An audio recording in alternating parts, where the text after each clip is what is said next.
C'est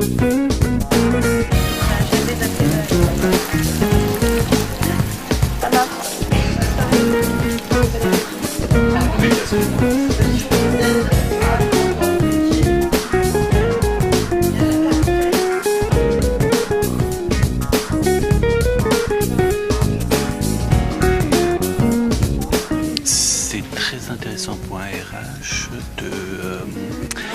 de connaître un peu plus la finance.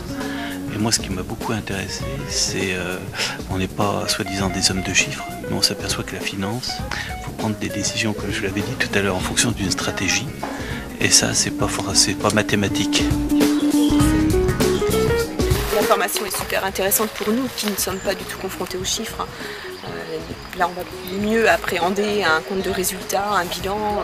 On va pouvoir discuter avec nos collègues du contrôle de gestion, de la compta, un peu plus facilement. Je vous rappelle que la banque, une fois que votre emprunt est terminé, si elle n'a pas envie de vous prêter, elle vous prête pas. Non, c'est pas une chose comme ça. Pour être tout à fait honnête, ils sont un peu réticents. Quand on leur parle de ça, je crois qu'il y a un peu l'idée de dire mais je ne saurais jamais faire. Voilà.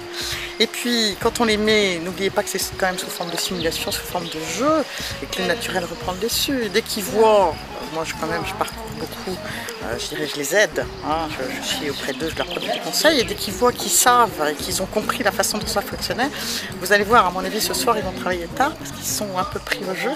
Et je crois que voilà, l'apprentissage est là et la façon de faire est importante. Donc déjà on baisse un peu notre prix de vente. Combien déjà? Alors, la présentation telle qu'elle est là, elle n'est pas anodine. C'est-à-dire qu'il faut que vous preniez les choses dans l'ordre où elle est. Je vais commencer la Alors, ça apporte le fait que c'est très concret pour les gens qui l'utilisent, parce que, je dirais, on leur assène pendant un jour et demi un certain nombre de notions, on les met en situation, mais là, on leur donne la possibilité de faire. C'est-à-dire qu'ils se retrouvent avec l'outil en main et de se dire, ben voilà, on vous a parlé pendant un jour et demi de trésorerie, ben maintenant on vous laisse la main, c'est-à-dire que vous dirigez une entreprise, vous la gérez, et puis on vous demande de faire un certain nombre d'objectifs en termes de trésorerie. Donc ils sont obligés de faire, donc ils se retrouvent complètement en situation, ils sont obligés donc de mettre en application ce qu'on a essayé de leur inculquer pendant 2 jours. Donc le fait de faire est un excellent moyen d'apprentissage, je crois qu'ils apprécient beaucoup.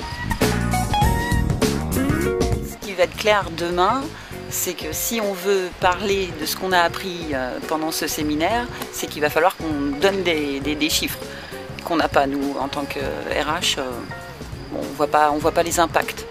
Là, clairement, on va aller voir notre DRH en disant bon, bah, voilà, quelle est la stratégie, quel budget on a pour où est-ce qu'il faut agir pour diminuer le budget. Enfin, bon, voilà. On a un rôle à jouer sur le résultat de l'entreprise, moi aussi finalement.